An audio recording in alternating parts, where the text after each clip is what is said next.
आज की खबर में आप सभी का स्वागत है। तो चलिए बढ़ते हैं देश दुनिया की बड़ी खबरों की ओर। बैंक यूनियंस की 24-25 मार्च को देश भर में हड़ताल। बैंकों में एम्प्लॉयज की कमी के मसले पर यूनियंस और सरकार में से कौन सही है? देश भर में बैंकों के एम्प्लॉयज 24 और 25 मार्च को हड़ताल पर रहेंगे। इंडियन बैंक एसोसिएशन और बैंक यूनियंस के बीच बातचीत टूट जाने के बाद यूनियंस ने हड़ताल पर जाने का फैसला किया है। बैंकों में 4 दिन नहीं होगा काम। इन मांगों को लेकर बैंक यूनियनों ने कर दिया है देशव्यापी हड़ताल का ऐलान।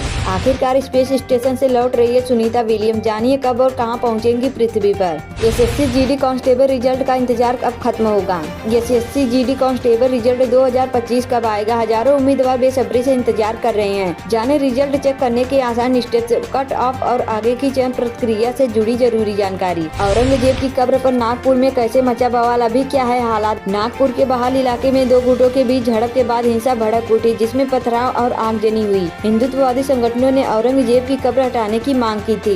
बलूचिस्तान अकेला नहीं, ये इलाके भी चाहते हैं पाकिस्तान से अलगाव। बलूच टूटे तो भारत के लिए क्या बदलेगा? पाकिस्तान से अलग होने की बलूचिस्तान की मांग अब बेहद हिंसक रूप ले चुकी है। बलूच लिबरेशन आर्मी ने पिछले हफ्ते ट्रेन हाईजैक करके हड़कंप मचा दिया था। अब वो पाकिस्तानी सेना पर भी हमलावर हो चुकी है। आशंका है कि बलूचों के बाद यहाँ कई और अलगाववादी आंदोलन तेज हो सकते हैं। हर हूती हमले के लिए तेहरान होगा जिम्मेदार, राष्ट्रपति ट्रंप ने ईरान को धमकाया। व्हाइट हाउस की ओर से बयान में कहा गया है कि यमन में हो रहे हमले को लेकर ट्रंप का इरादा पक्का है और उनकी चेतावनियों नजरअंदाज नहीं किया जाना चाहिए। नागपुर में स्कूल कॉलेज बंद, कर्फ्यू लागू। कॉम्बिंग ऑपरेशन में 80 उपद्रवी गिरफ्तार। पुलिस और स्थानीय प्रशासन ने नागपुर के नागरिकों से शांति बनाए रखने और किसी भी अफवाह पर ध्यान न देने की अपील की है। दिल्ली में राशन कार्ड धारकों पर संकट, फटाफट करे जरूरी काम। दिल्ली में राशन कार्ड धारकों को नियमों के तहत कुछ जरूरी काम करना अनिवार्य हो गया है, वरना राशन कार्ड की सुविधा से हाथ धोना पड़ सकता है। ओबीसी समुदाय की बल्ले बल्ले, इस सरकार ने की 42% आरक्षण की घोषणा की। मुख्यमंत्री रेवंत रेड्डी ने अपनी पोस्ट में लिखा, तेलंगाना को गर्व है कि वह भारत में सामाजिक क्रांति का नेतृत्व कर रहा है।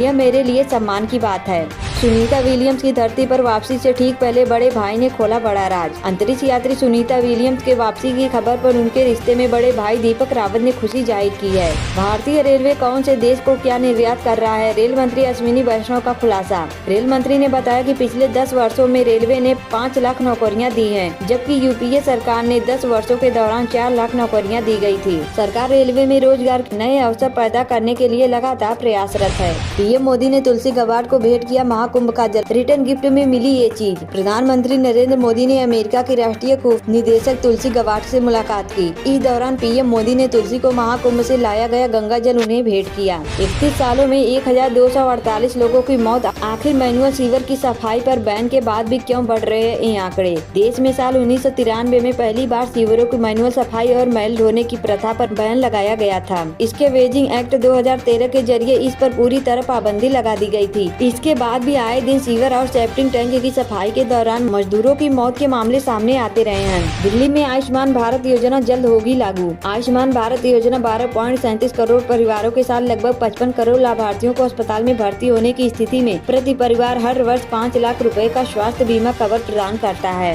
कहीं जेसीबी जलाई तो कहीं फूकी गाड़ियां। नागपुर की सड़कों की ये तस्वीर बता रही है क्या कुछ हुआ होगा। नागपुर में सोमवार की रात हुई हिंसा के बाद अब स्थिति काबू में है। हालांकि इलाके में हुई हिंसा के बाद स्थिति तनावपूर्ण बनी है। पुलिस इस घटना को लेकर कई संदिग्ध लोगों को गिरफ्तार किया है। दिल्ली के इस इलाके में लगी भीषण आग, 30 झुग्गियां, 2 फैक्ट्री जलकर राख। दिल्ली के द्वारका मोड़ इलाके में देर रात भीषण आग लगने की खबर सामने आई है। इस आग में 30 झुग्गियां, 2 फैक्ट्री जलकर खाक हो गई है। यूपी बोर्ड का पेपर देने आई छात्रा प्रबंधक ने दूसरे कमरे में ले जाकर किया रेप, जान से मारने की दी धमकी। पाकिस्तान अफगानिस्तान तो ठीक, पर भूटान पर क्यों अमेरिका ने लगाया ट्रैवल बैन? फिलहाल अमेरिका में जो भूटानी मौजूद है उनकी भी अतिरिक्त चेकिंग होगी। इस फैसले से खास तौर पर भूटान के उन लोगों को समस्या होगी जो पढ़ाई आदि के लिए अमेरिका जाते रहे हैं। पाकिस्तान से भारत आई सीमा हैदर एक बार फिर बन गई है मां। उन्होंने मंगलवार सुबह करीब 4:30 बजे ग्रेटर नोएडा के एक अस्पताल में एक बेटी को जन्म दिया है। यह बच्चा सीमा हैदर और उनके पति सचिन मीणा का है। बिहार में गरज चमक के साथ होगी मूसलाधार बारिश। 24 घंटे में बदलेगा मौसम का मिजाज। 12 जिलों में बारिश का अलर्ट जारी। पाकिस्तान ने सोमवार को प्रधानमंत्री नरेंद्र मोदी द्वारा एक पॉडकास्ट में जम्मू कश्मीर पर की गई टिप्पणी को